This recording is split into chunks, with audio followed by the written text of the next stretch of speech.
Hey everyone, and welcome back. Today we're going to dig into some super interesting stuff from a recent workshop. It was called LifeI.Guru, Bridging the AI Knowledge Gap, Engaging the 40-plus Audience. Catchy title. Right. And it's all about how professionals, people like you, are dealing with AI at work, figuring out how it fits into everything. Yeah, that's huge. I mean, it's something I think about a lot, especially for those of us who've been working for, well, a while. AI's got such potential, but it definitely comes with its own set of challenges. Absolutely. And this workshop, they really dug into those challenges, the things that trip people up. So what were some of the big ones they highlighted? Well, they kept coming back to three main hurdles. First up, digital competency. And that's more than just knowing how to, attach a file to an email, Right, right? absolutely. This is about really understanding how AI systems work, like under the hood, and then how to actually use them, effectively to get your work done. Makes sense. Yeah. So what was hurdle number 2? All right, so hurdle number 2 is a big one. Fear of job displacement. Yeah, I can see that. I mean, you spend years, sometimes decades, building a career, and then this new technology bursts onto the scene. And it's like, hold on, are my skills even relevant anymore? It's totally understandable to feel that way. Like, remember fax machines. When was the last time you even saw one, let alone used one? It's that feeling, but, magnified. Definitely. Times are changing fast. Mhm. Okay, so we've got digital skills and the fear factor. What's the third challenge they identified? The third one is all about trust, or, more accurately, the lack of it. Interesting. You mean, can we really trust AI to make big decisions, especially when we might not even fully get how it came to those decisions? Exactly. Especially for those of us who remember, life before smartphones, Right. let alone AI. Right, but hey, it wasn't all doom and gloom at this workshop, was it? They did come up with some solutions too, right? They did. And they weren't just like pie in the sky ideas either. They called them crowdsourced solutions, which I thought was very cool. Basically, they had all these attendees brainstorming and coming up with practical ways to tackle these challenges. Okay, I'm intrigued. What were some of the top contenders? Well, the one that really jumped out was the idea of interactive workshops.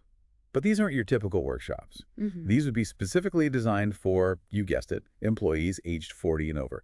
And get this, the focus would be on learning by doing.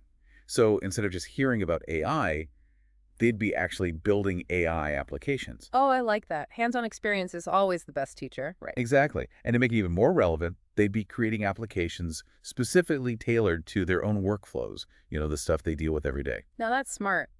It's one thing to talk about AI in theory, but it's a whole different ball game when you can actually see how it can be applied to your own work, to your own challenges.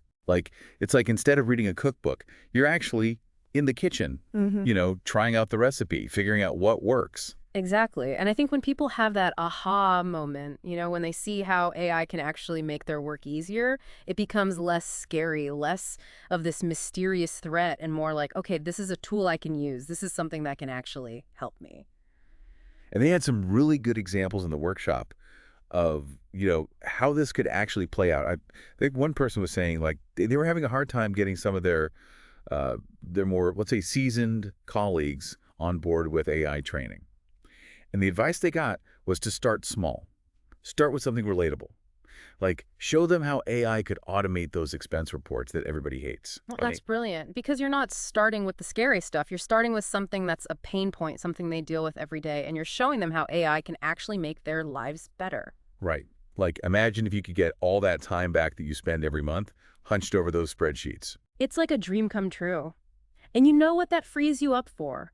The stuff that humans are really good at, the strategic thinking, the creativity, the problem solving. We need that mental space for that. Now, it wasn't all about workshops, though. Another cool idea that came up was intergenerational mentoring. Oh, yeah. That's where you pair up younger employees with those more experienced colleagues, right? I love that idea. Me too. It's a win-win. You've got the younger generation who might be super tech savvy, but maybe lacking that deep industry knowledge. And then you've got the seasoned pros who know the business inside and out, but might need a little help navigating the latest tech. It's about building those bridges, right? Instead Yeah. of having this knowledge gap, you're connecting the generations, sharing those skills and experiences. Exactly. It just makes for a stronger, more adaptable workforce. And you know what else they talked about? Pilot teams. But not just any pilot teams, teams that are specifically using AI as a decision-making partner. Oh, that's an interesting one. How would that even work? Well, imagine you've got a team and they're facing this really complex decision. There's tons of data to analyze, way more than any human could handle effectively, right? Right, so you're talking about like massive spreadsheets, mountains of information. Exactly. And that's where AI comes in. It can analyze all that data, find those hidden patterns, and then present the information in a way that makes sense to the humans on the team. So it's not about AI making the decision for them. It's about giving them the insights they need to make more informed, data-driven decisions. Precisely. And again, it's about finding that balance, that collaboration between human expertise and AI It's capabilities. like having a superpowered assistant, not a replacement. Exactly. Now, we've tossed around a lot of cool ideas here, haven't we? But I'm wondering, how do you actually go from these big picture concepts to like real change within a company? That's the million-dollar question, right? It can feel overwhelming. It totally can. And you know what? The workshop organizers, they were one step ahead. They actually built in this really neat concept called Troika Consulting. Troika Consulting. Okay, now you've got my attention. What is that? So basically, it's like a structured brainstorming session. Workshop attendees would get into groups of three, hence the troika part. I'm with you so far.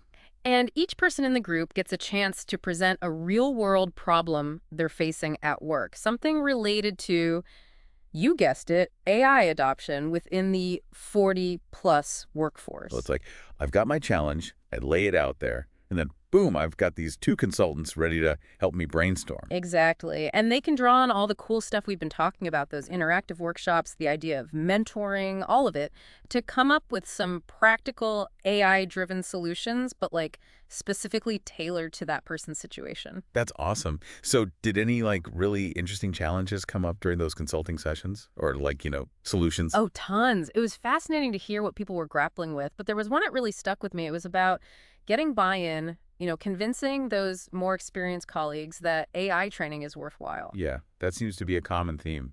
It is. Anyway, the advice the person got from their troika, it was so smart. They were like, start small, don't try to do too much at once. Instead of like this huge AI overhaul, they suggested focusing on those everyday tasks that AI could help with. Yeah, like what? Give me an example.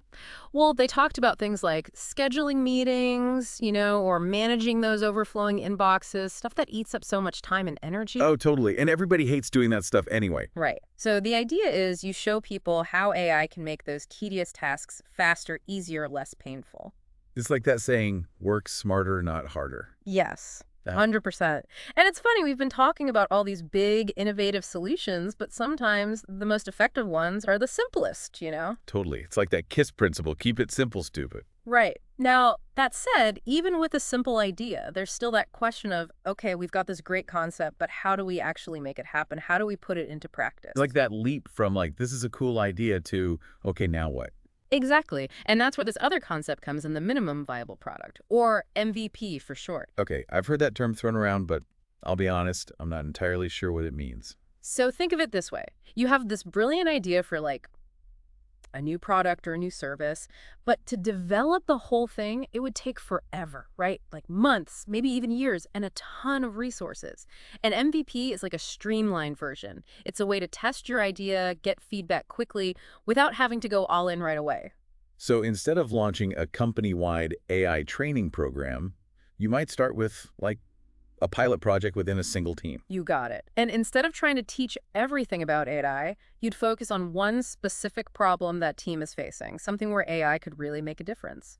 It's about proving the concept, showing that it works before you scale it up. So like a trial run. Exactly. You dip your toes in the water, see how it feels, and then you can adjust from there. Man, this has been eye-opening. We've covered so much ground today. We talked about the challenges that people are facing, especially those of us who, might have a little more experience in the workforce.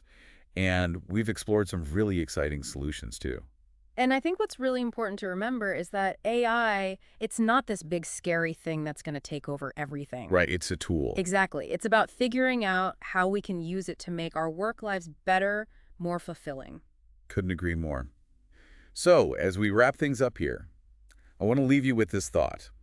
What's one small step you can take, maybe even today, to advocate for human-centered AI in your own workplace? It doesn't have to be anything huge, maybe just starting a conversation. That's what it's all about. And on that note, we'll let you get back to it.